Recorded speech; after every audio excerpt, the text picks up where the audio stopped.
Okay.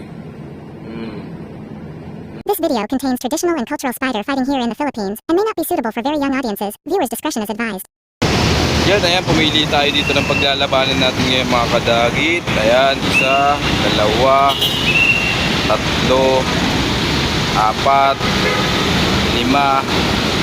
Ayan, yung 5, yung pang-5 at saka yung pang-6 yan ang paglalabanin natin, dalawa na yan. Medyo match yan, medyo malaki lang ng konting-konti yung bulik na dilaw dyan. Ayan sila, mabulto to na makapal, mahaba to na payak. So itim na to. Ayan, tingin ko magiging maganda yung laban nito mga kadagit. First time nga pala nila na first time ng fight nila. Kumbaga ngayon pa lang natin sila paglalabanin kasi 2 days pa lang sa akin itong gagamba na to. So kung magtatanong ay mas battle line to mga kadagit. Mga kadagit, try natin paglabanin to itim sa kabulik. So kukunin ko na tong itim. So ayan yung itim. Ayan. Tapos tulugin muna natin. Kunin natin tong bulik.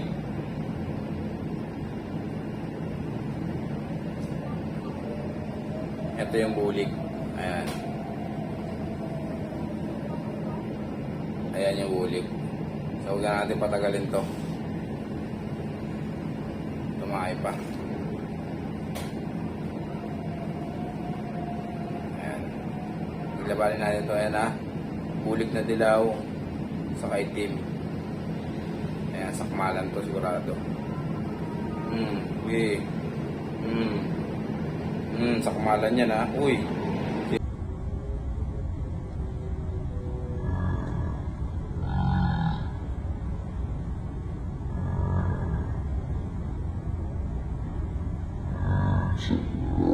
Yan Uy. Sino yung bumitaw? Bumitaw yung itim, nalaglag.